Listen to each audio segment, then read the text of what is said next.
Uduasha city, where the sun is a mirror and the moon a shadow. 800 years ago, the gates of death were broken by the Emperor Immortal. The 5 key bearers, however, had already unlocked them and walked right through.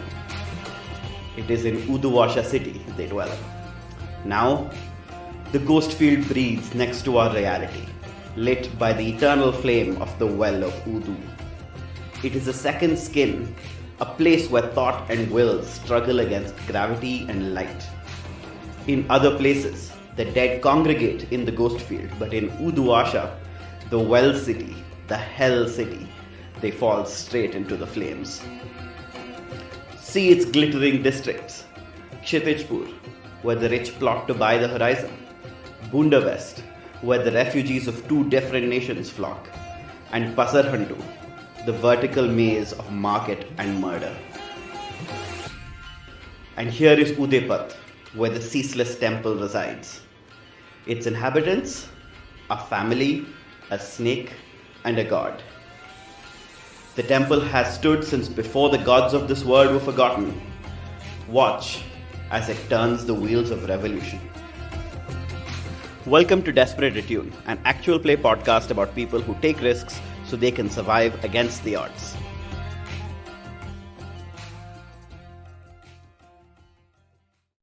Well, hi. Welcome back to Desperate Attune and our current campaign of Blades in the Dark, called A Candle Ablaze, set in the city of Uduasha. I'm Tree, or Soumithri. I'm your GM, and I will be running this game for you today. My name is Emma. I am playing Joan, a retired ghost fighter, and I use she/her pronouns. Hi, I'm Klow. In real life, my name is Zoheb, and I'm a he/him. And I'm playing Miras Chakraborty, the crew's leech, who is an engineer turned cult leader. I'm Prince, he/him. I play Vickers, a roof baller and Miras's wife. I'm Soap. I play Abbas, the religious scholar, and pain in Miraz's side. And my pronouns are he and him. Oh, I actually forgot my pronouns, which are all of them. I really don't care. Hi everyone, this is Zoheb with a recap of the previous episode. In the previous episode, Joan ate a crow. That's it, that's the entire recap. We don't need to know anything else. Joking aside, last episode the crew decided to intercept the hive's operations with Begum Bushantara, and we have discovered that the Ashcroft family are involved in this tangled web of intrigue as well. Vickers decided to interrupt her sister Lizzie's meeting with the hive operatives Guppy and Bhaga by going to the restaurant where Guppy and Bhaga were going to meet with Vickers, and she encouraged them to leave the meeting by telling them to do a dine and dash, and then she took their place and is now waiting. Meanwhile, Joan realized that there was a sort of surveillance golem in the shape of a crow watching the scene, and she decided to track it down and stop it by eating it. And meanwhile, Abbas has intercepted Guppy and is currently busy trying to distract him and teach him a better way of life.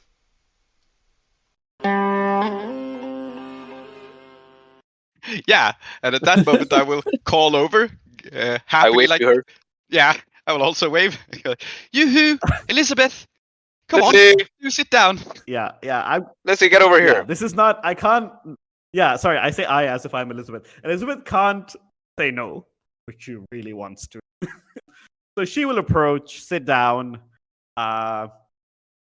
Immediately, there is brought for her in a different teapot, a different set of china, her own tea. I think she's a regular here, and they know her.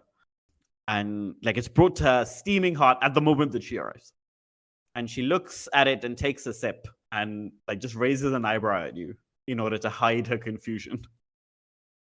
I hold up in front of her face this kind of really thin sort of object slathered in some sort of very orange sort of goo. Mhm. And I say, look, they have radiant energy marmalade, and they have placed it on top of dried jellyfish, just like they serve in Charter Hall. Miraz is visibly excited.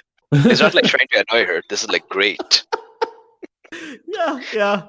And it's like right up in front of her eyes. Yeah. She says, brother-in-law, sister, I once more ask you not to call me that ridiculous name. What are you doing here? I expected to be conducting a meeting with some colleagues. Instead, I find you. I don't suppose you scared them off? Oh yes, I heard. On father's behalf, right? I beg your pardon? You've heard? Oh yes. I picked it up through the grapevine. You know, you're not very subtle, Elizabeth. You really ought to work on it.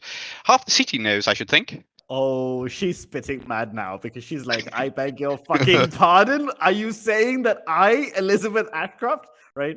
Like, if this was a cartoon, you would see. Yeah. I also love how it's Vickers accusing her of not being subtle, since Vickers has the subtlety of a sledgehammer. Yeah.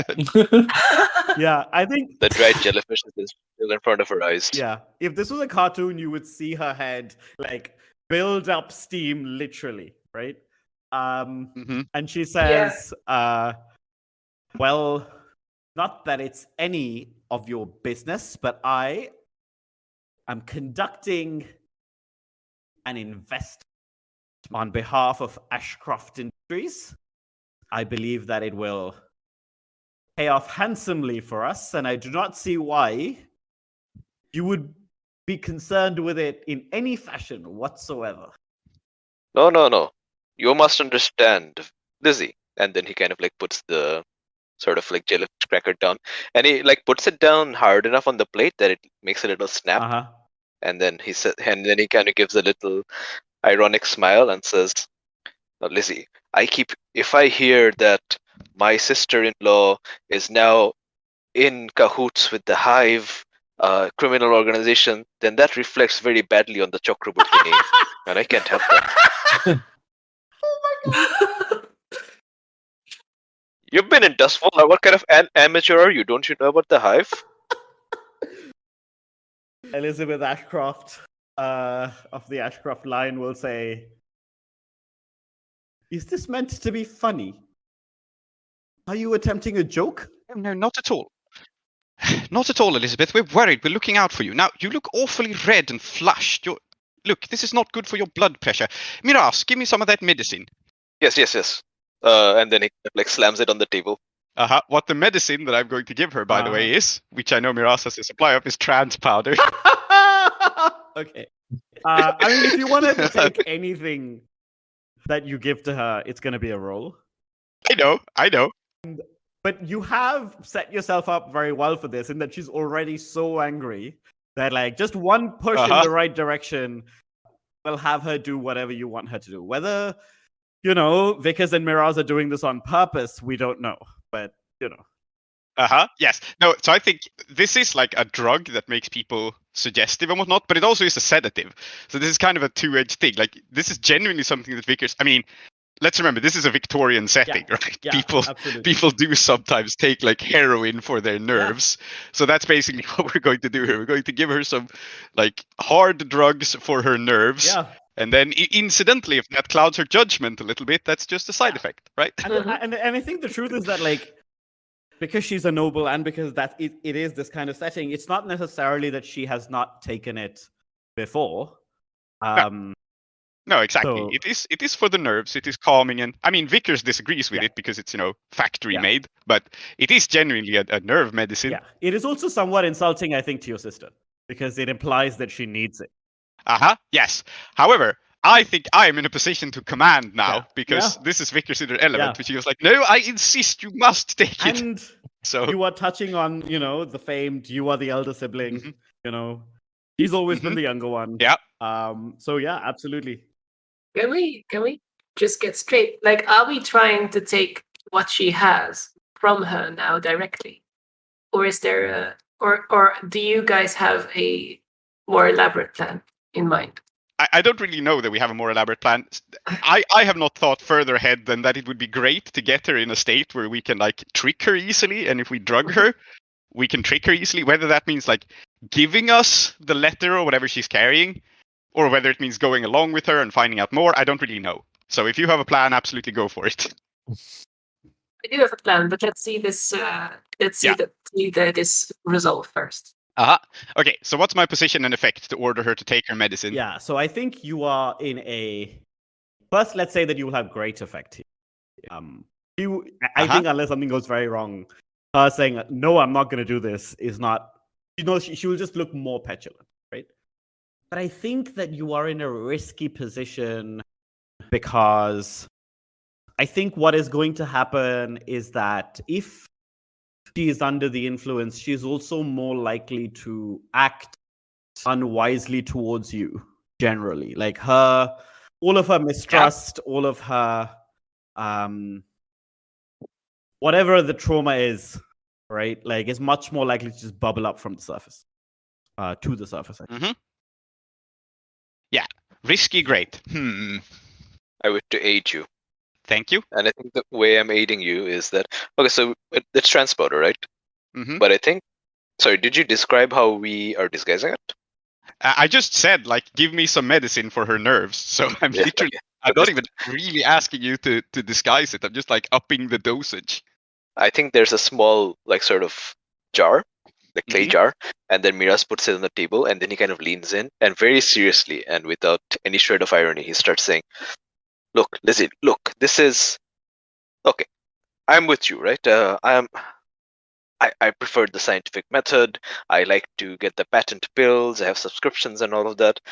I don't really hold with any of this like homeopathic quackery that they got up to in my hometown. But Vickers took me to this amazing Dr. Amitav, and oh my god, oh my god, I can't even explain.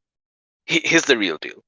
I was skeptical too at first, but he's the real deal, and he gave me this medication, and ever since then, I've been feeling amazing. Like any sort of injury, any cough, it just goes away. Look, see, I know it looks a little odd and it smells a bit funny, and it's like a jar full of like this sort of black sort of paste that smells very fennel forward and mint forward, and says 1 spoonful of this, and any problem you have, right, just gone. And like he's genuinely being sincere. He, aside from the fact that there's transparency, he's now trying to get her onto Amitav's special black medicine. So I actually do have a devil's bargain for you here, which is if going forward, Vickers is going to use this as proof that like Miraz can change, and never mind the trans powder, he's ready to take up this cause. I think that's worth a die, because it's going to create loads of problems, and you're going to do it to yourself. I don't know if I want to take this devil's bargain, actually. I feel like... do you have opinions, Miraz? I think he's going to be using this medication and so on, but like... I don't think it's an interesting source of conflict, so I will not take it. I will take the 1 die from assist, but that will be that. I'm very tempted to trade position for effect and go to desperate extreme, I will say. Okay, let's talk about... Okay, I think the desperate consequence, if it comes to pass, is that she will detail, maybe for the first time ever, exactly why she feels so ill-treated by you, and she will reveal in what fashion you have traumatized her. And it will, because I get the feeling Vickers does actually care about her family, it will impact you, right? But I think the extreme effect is that, again, it's possible that she will confide this in you because she feels vulnerable, and you are her sister after all, and so on. I think I will not take it, actually. I think it feels crueler than Vickers is. Yeah. Like, Vickers is fundamentally not cruel to her sister. We are kind of taking advantage of her a little bit, but only because she's actively trying to fuck us over. So, like, the way Vickers sees it, this is damage control. She hates me, but I don't hate her, and I don't wish to do her any great harm. So, I suggest an alternative sort of desperate consequence, which might be that you have to talk to her alone. Like, I have to leave, or something like that. It feels... it doesn't feel desperate to me. It doesn't feel desperate enough. No. I'll take it risky great with 1 bonus die. I'll leave it at that. And I roll a 5. 5, a 1, a 2, and a 3, so that 5 is very good. Yeah, so I think she looks down and says, I'm not a child to be given medicine, Victoria. And I think she looks down and she says, fine. And she will Mm-hmm. not pour it into her tea because that is doing like a great disservice to the tea. I think she like just gingerly like uses like a teaspoon to put just a little bit of it on her finger. No, sorry, on the spoon. And she will take it. And then she swills her mouth out with water and then she drinks her tea. And you definitely see like it. And to clarify, No, yeah, go on. yeah. And to clarify, I think she has taken this before. It is like her usual nerve medicine. It's just, you know, a little bit more than she usually does, especially like when she's out and about. Yeah, absolutely. And I think that like she's a bit flustered now, which also helps why she may not be taking the right dosage. Never mind that like it's not what she's used to, right? Which is to say your formulation is somewhat different. And I think she says, then you will pay for our meal. Oh, you broke off there, but the consequence is that we will pay for the meal. Correct. You know what? That's actually fair. I think Vickers will actually do that. Again, I don't hate this woman or anything. Like, you know, our relationship as sisters is extremely fraught. And we are at each other's throats in a lot of ways. But yeah, if she wants me to pay for the meal, that seems decent. So I'll spend 1 coin. No. Take the consequence. Don't spend the coin. I'll do something else later. Okay, cool. Yeah, I will take the consequence. I'll say like, why, of course. Especially seeing as you've been stood up by your associates. It only seems the right thing to do. Don't worry about it, Lizzie. I will say, and slightly condescendingly call her Lizzie now, because, okay, you're invoking me as the older sister. Yeah, then you get to be the older. Yeah, deal with it. absolutely. This is a double-edged sword, and both edges face both people at all times. I think she says, yes, they were supposed to be very reliable. They didn't seem very bright when I spoke to them, but they assured me that they would follow all my instructions, and I only gave them one. I said, wait here until I come for you. Where are they? Yeah, I think I will let her talk her heart out here. I'll be like, oh yes, this is dreadful.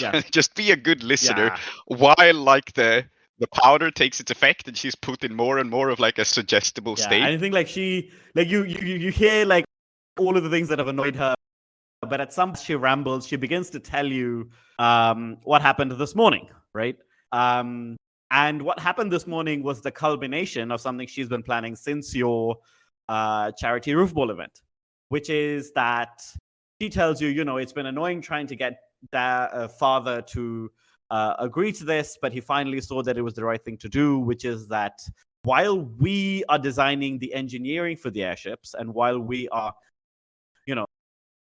building the bones of it, we need someone the interiors pop, and is Begum Bashundara, because Begum Bashundara has a forward-looking not Duskwalian even, like real mindset that lends itself to a very unique sensibility. And basically she's going to give the Begum a contract that she really wants.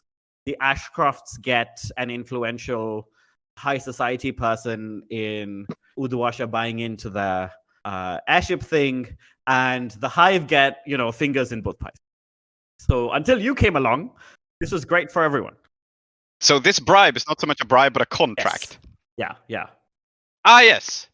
So Vickers' family, we have not mentioned it. Okay, I will explain it. Vickers' father, this was established like a long time ago. I had almost forgotten about it myself. But Vickers' father is in town to build an airship. That is the reason why he is here. And it's the big investment of the Ashcroft family. And it's a big part of modernizing Uduasha and giving it, modern transportation, which is in this case some sort of gigantic, horrific, steam-powered Zeppelin thing. Yeah. Is it going to be Uduasha's revolution in transport, or is it going to be Uduasha's Hyperloop? Yeah, we'll see. We will see. Yeah, especially because there was supposed to be Uduasha in public transport, and that hasn't really caught on yet. No, I think what the situation is of course that this high-speed railway will be displaced by the much more modern and totally realistic airship. You guys, you just wait and see. Yeah. And Begum Bashundara, I'm sure the Ministry of Preservation that is in charge of the railways is a big fan of this airship. I'm sure. We'll see. That's why it's being built far away from their influence. Yeah. Yes. So, crew, I think what my plan right now is what I want to do is I want to get a hold of this contract and alter it. I think that would be the funniest outcome here. Okay. Like, get a hold of the contract and give Big and Bashundra like a valuable contract to do something completely unrelated to our temple. And But- I think I have a way for you to get a hold on the contract. Okay, great. I think we are in a tea house Mhm. where there are like people walking about with platters with teapots, but also open filled teacups. That, of course, an incredible hazard for maybe a cup full of tea to fall on a table and a little bit on people's clothes, and then they all stand up and they have to fuss over the table, and like waiters will crowd and try to clean up, and this would be incredibly distracting for anyone trying to make sure that their contract is not taken away, for instance. Indeed. Yeah, I can imagine. Yeah. So, how are you making this happen? Well, I think we see Joan stumble out of an alley, having just climbed down from the roof. Fingertips of both hands like pressed hard against her mouth and eyes wide in like shock and confusion at what she just Mhm. did. Because as much as that bird didn't see it coming, she didn't really either. Yeah. And she's gonna make her way into the shop, kind of casually hang around, look around, and I think it's going to be the incredibly simple act of simply waiting for a platter, or well, someone bearing a platter, to move close enough to your table that it would be effective to simply walk into them with high speed. Okay. Oh, Yeah. Makes sense. Absolutely Mhm. normal behavior. I mean, it's incredibly normal behavior to walk into a shop, look for the people who you are meant to be sitting with, and then excitedly walk at them and it accidentally missing the person who is crossing in front of you with a platter of tea. Yeah, Hmm. absolutely. Is this pre-planned, by the way? I think we probably discussed possibilities for getting a contract away from someone, and getting them dirty is always a I think Mira's, just to sell the illusion better that we are in very high spirits and you're really really excited to meet us. Mira's will stand up and look at Joan and say, "Oh my God, it's Joan, the absolute ledge! Get over here, Joan!" Oh my What? god. Okay. Has Miraz turned into a lad?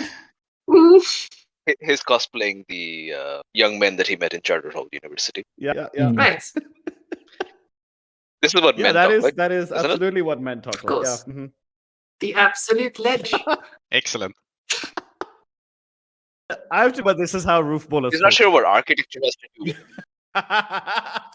He doesn't understand what architecture has to do with anything, why we're talking about ledges and balconies, but It's fine. it's fine. Yeah. Yes. Hang out on any good balconies lately? He waggles his eyebrows. Good. This works because you're also in the foundation, and they absolutely talk about cool Balconies and balconies. ledges, So Mhm. That's actually how he joined the foundation. Is that he just kept talking about balconies and ledges, Yes. and someone was like, "Oh, you might actually like enjoy hanging out with us." Very good. Okay, so I think if you want to run into a person carrying tea, actually like a very difficult thing to do, right? I think the challenge here is doing it in such a fashion that you don't get any hot tea on yourself, and B, you don't get any Mhm. hot tea on anyone who is not your target. And I think generally the problem here is that like Right. this is piping hot, and it actually can hurt quite a lot if like it falls on someone. And you Mhm. are lucky in that he's wearing like quite a thick jacket, right? Because again, Leviathan Hunter Captain and so on. So he's probably not going to be hurt if it falls on her, but even though she will be annoyed, but like it's the splash damage, haha, that you should be worried about. Aha. So risky standard. is Miraz assisting with his absolute ledge? Seems It's so, very right? stressful to be putting myself out there, and everyone's looking at me. Uh-huh, These yeah. accuracy, like, what the fuck is this man talking about? Yeah, very good. So you assist, and I'll try to get the letter, I guess, or the contract. Sounds good. All right. Well, I think this must be a rec roll. It's absolute, yeah. Hmm.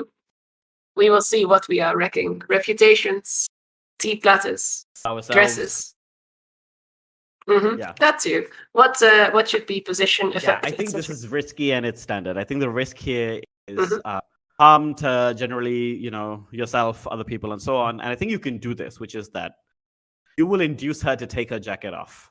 And by now, she has absolutely rambled her way into telling you where the letter is, because you know this for a fact. So you know where the target. Yeah. Okay, good. So it's in a jacket pocket or something. Excellent. Yeah, this is very, very tricky because I have a single die because of your assist. Excellent. So I'm very curious to see if it will be a good one. Do you want the devil's bargain or something? I actually have a very funny devil's bargain in my head, Mhm. which is that you will realize that there is a very expensive tea here that would go incredibly well with Ferrero Rocher crows that you are now going to develop a taste for. Yes, I will take it. Maybe Setting us up for a tea house. something that you spill, right? You realize it kind of I like the idea that even while you're doing this, you remember the taste and you're like, oh my god, this hint of mint. That smell. Yeah, and you will, it's gonna be a problem, but it may not be it may be a good thing. Who knows? We shall see. The rolls are 3 Very and good. a 4. I mean, yeah, it's important to get both the assist and the devil's bargain here. So I think with a 4, what will happen is that you are distracted by exactly the tea that this waitress is carrying, right? She's and she also doesn't expect you to move as fast as you do. You are remarkably agile. So when you hit her, she goes, whoops, and then next thing she knows, everything has fallen, right?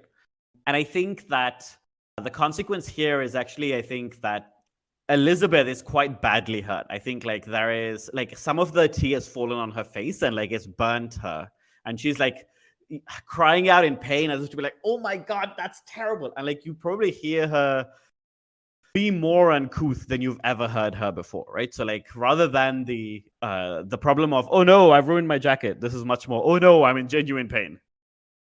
Okay, I will have to protect Elizabeth here.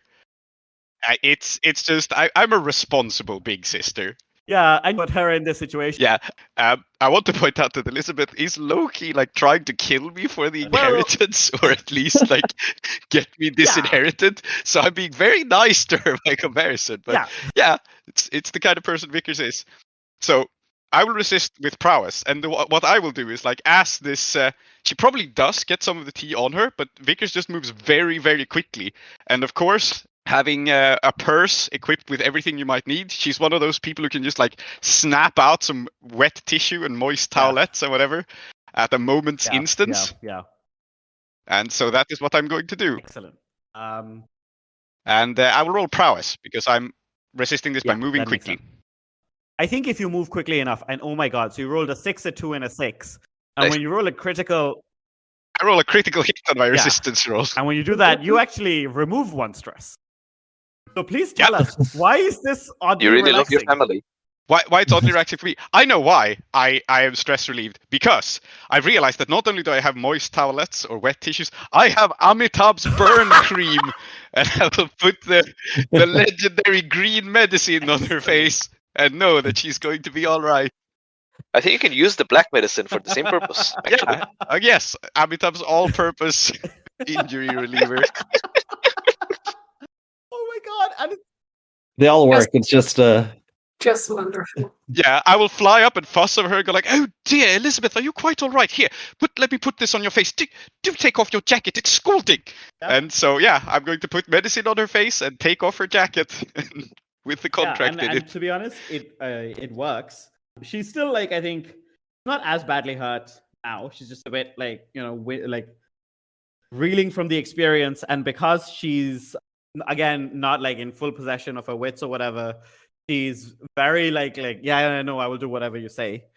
And I think that as you take the jacket off her, you can see that there is the letter, and behind the letter there is a little pocketbook that that Elizabeth always keeps on her, and it is where she records her most innermost thoughts and secrets and desires. Of course, the reason that you know it is that probably in the past you have stolen it, just for funsies, as siblings do. Yeah, we have gotten on each other's nerves. time to time. Her innermost desires are mostly like, today I thought about using a knife. Yes. Vickers. Yes. Today I thought about using a flamethrower. Yes. So what I will do is I will pull off her jacket and I will probably take her aside to like a bathroom to like help I mean, treat like, her there's injuries. like a commotion. And I will toss the jacket to Miraz, and then we will see one other thing. I think so. Miraz will get this like contract in its neat envelope inside the jacket, and then we will see sticking out of Vickers' purse that she leaves behind is her father's official Ashcroft stationery, on which we can write a brand new Excellent. contract. Very good. Which I think I have marked documents, and I think Yeah. it makes perfect sense that I can have some of my Yeah. father's stationery because. It's not a super. You can tell me if I need to Well- roll something, but I feel like it's a thing I can reasonably have. You could have like a stamp, right? Yeah, and I also want to say that like I think this tells us something interesting about your very complicated family dynamic, which is that your dad hates your husband and your sister hates you, but you and your Yep. dad actually get on fine. Mhm. You know, like you know that like he wants you to be the Yeah. heir, and he knows that this is what you want to be doing with your life. But actually, when you hang out, it's Mhm. fine. So if you say, "Hey, can I have some stationery?" He's like, "Yeah, of course. Why would you ask?"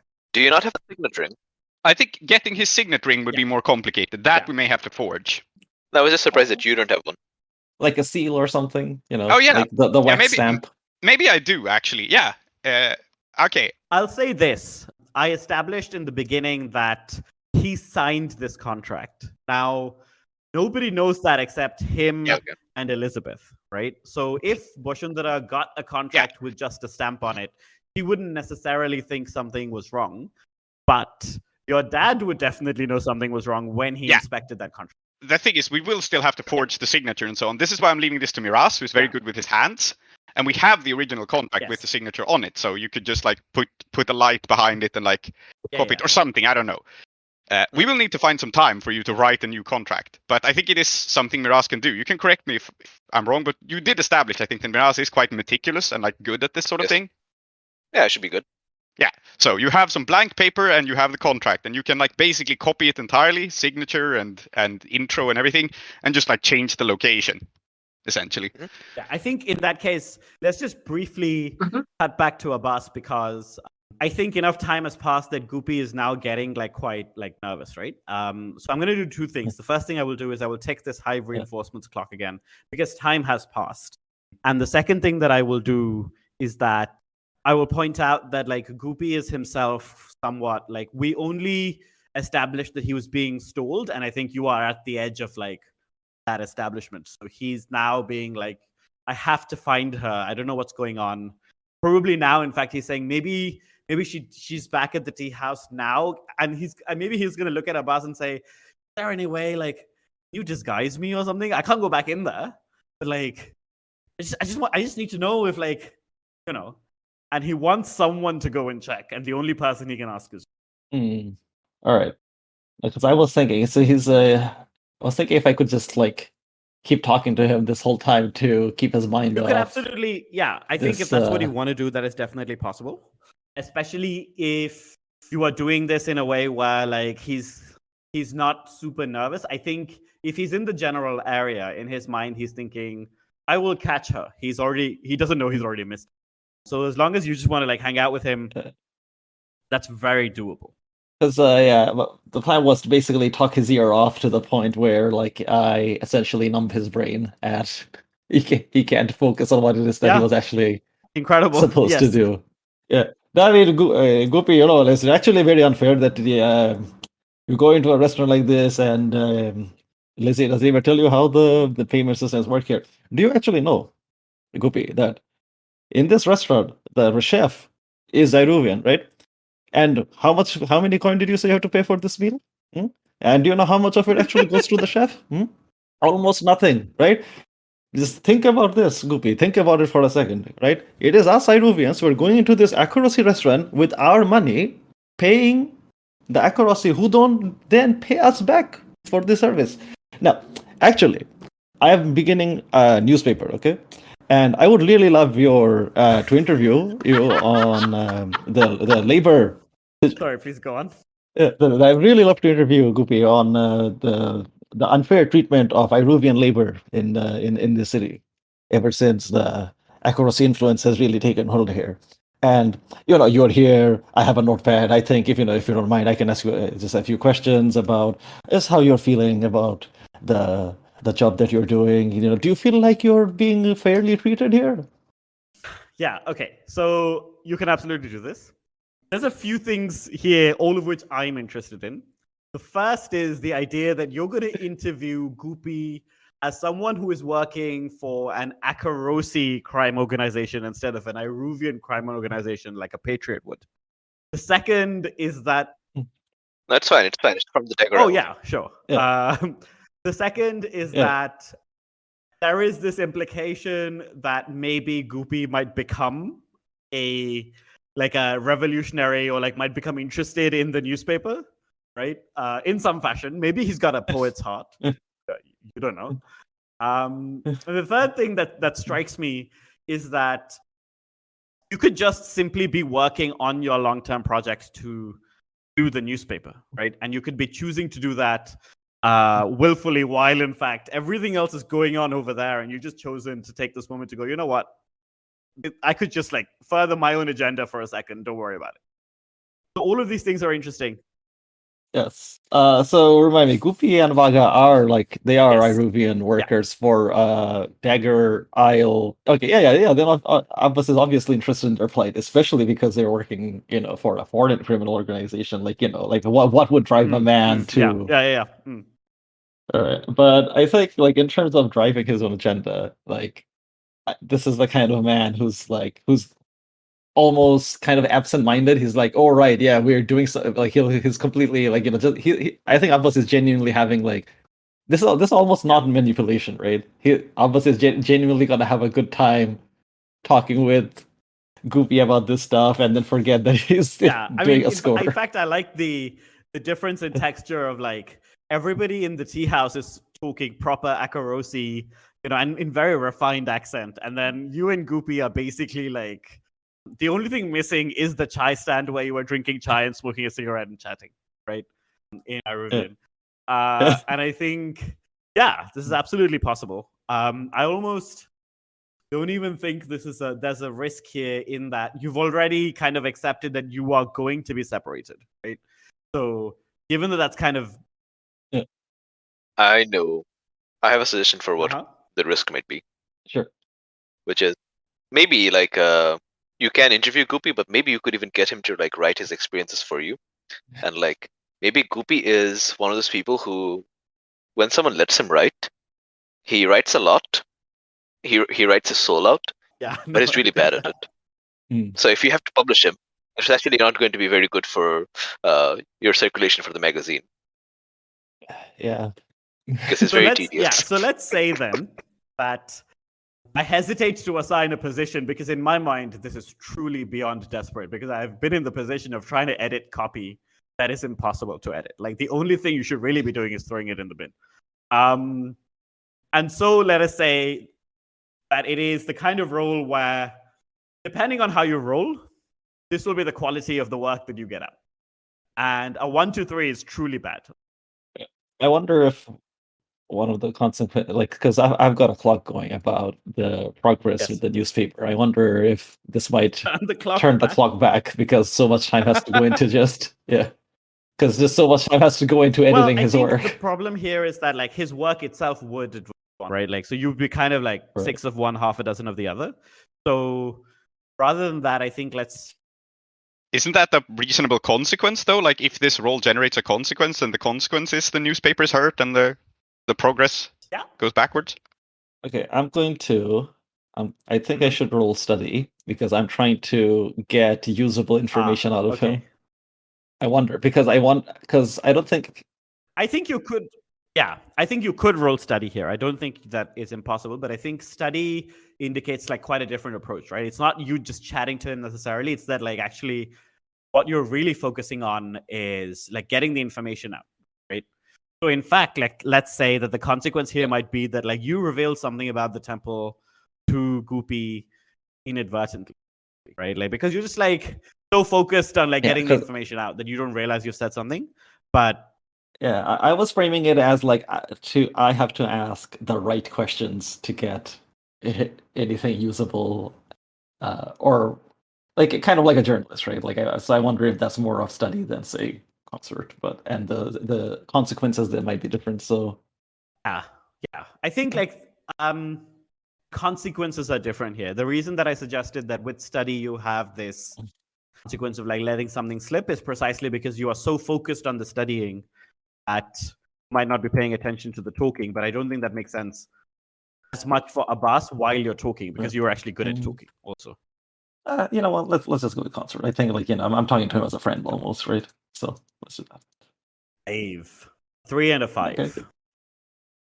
Okay. Yeah. So I think what happens here is that we're talking to him about like with the work that you're doing. He's super interested. In fact, he brings up, maybe I could write for you. And I don't think, it seems to me like you don't really have the heart to say no to him, because I mean it's an authentic voice. And I think the risky consequence here is that you, while talking to him about this, reveal something about yourself and the temple. The way that I'm thinking about this is that like he's saying, I'm going to write about my experiences and my past and how it's led me to this decision. Right? And maybe you let something slip in the same tone in the other direction. Right. So, like it's something compromising in some way, right? Like, so what do you think that is?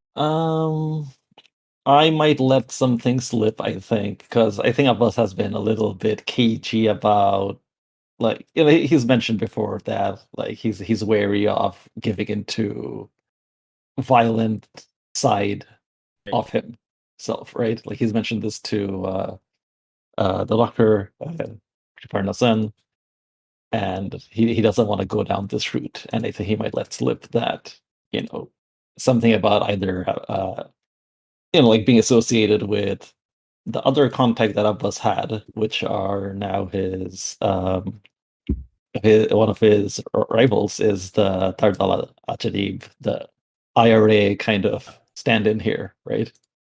And he might listen that he was involved with them at some point. Yeah, maybe like I think Goopy, in fact, like when he describes something about like something that he's done, maybe you say something like, in my day, we did X, in a way that suggests that it wasn't a general way, it was you did that. Yeah. And maybe he says something like, wait, you were involved with that bombing? I mean, look, this was Goopy. This was a different time. Nowadays, we grow up with all of this, and Abbas just sort of vaguely gestures at the Imperial Quarter, right? We grow up with all of this just as part of our lives, but there was a time when we thought that we could maybe put a stop to this before we knew what was coming. And I don't want to. I shouldn't have said anything. I don't want to get too deep into this, but yeah, I was angry. There was a point where I was angry, and I still am a little bit. There are things I've done that I regret. Yeah, I think this is in fact, I think Goopy gets this like look in his eye, and he says, Aga and I murdered someone. We were boys, and it was an accident. We were just defending ourselves. We've been kind of on the run ever since. And we've been others since. And sometimes I think about how unfair it is. I get very angry too. I think he turns around and looks at the incredible wealth on display in the Imperial Quarter. And this is like a PR thing. Everything in the Imperial Quarter must look very good. So the Empire puts a lot of money into making it look this good. But it is clear where the priorities are.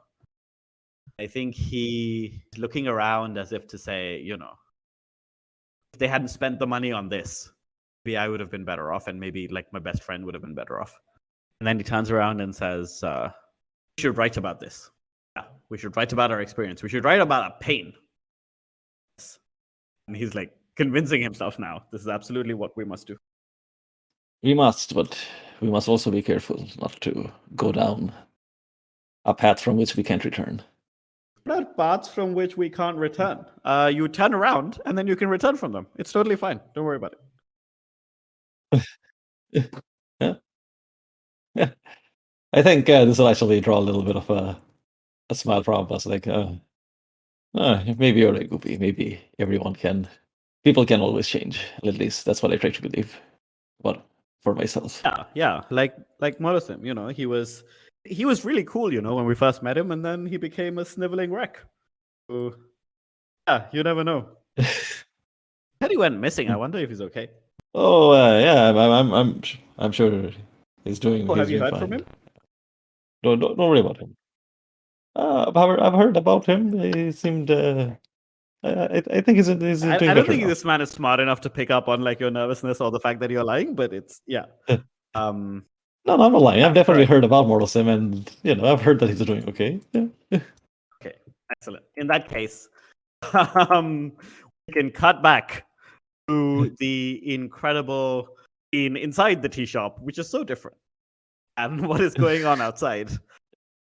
I don't think you're even in the bathroom. I think that you are hurriedly shoved into like a private room that is normally reserved for like, you can rent the room out for super special events or whatever, right? But I think for the Ashcrofts, like you want to be somewhere private, and they want you out of the way while they clean up and they make sure everything is okay. They just kind of like take your entire party and like say, "Oh, just go in here. Don't worry about it. Call us if you need anything." Okay, so Miraz and Joan, I will leave the contract to you, and I'm just going to distract Elizabeth. I think that is what makes sense. I have a pretty funny way to win us time from the Hive goons, but I don't know if that's like urgent yet. So I will wait with it, and you guys do stuff. And if the Hive goons show up, I may have a way to deal with them. So there is a fainting couch here. So I imagine that you are treating your sister on this fainting couch. Absolutely, yeah. And I'm probably turning her towards like the wall so she can't see like Miraz reading the contract or whatever he's doing. But yeah. Like, I'm not a lawyer or anything, but I think the contract is fairly straightforward. It is a incredible sum of money to be paid to Begum Bashundara to design and execute the complete interiors of this airship. Details on all manner of thing, right? Like amount of money to be spent on materials, how much time to be delivered in, all this stuff. I think the main thing that actually really catches your eye is that the contract states that she will design 3 more, and each of them is going to be unique. And it suggests to you that like, House Ashcroft isn't just going to stop with one airship, guys. It's going to have a bunch of them, and each of them is going to be amazing and special and unique and different. This is why Vickers doesn't have much money to inherit at the moment, by the way, because my father has sunk all of our money into this dumb project. So no, but he's convinced this is how you make your fortune back. So Okay, then I think so. Is the spotlight on us? Okay, then I think I'm going to turn to Joan and say, "Okay, this is pretty heavy stuff." Joan, you're an absolute ledge. Think you can find me a place where I have a few minutes of privacy to make some adjustments to this contract? She looks pretty out of it. Oh, what's wrong with you? You look like you swallowed a bird or something. I'll go find something. I suppose they can. Yes. Joan, are you okay? I'm quite alright. Yes. Have a spoonful of this, and then I kind of take out another bottle of black medicine that is not full of powder.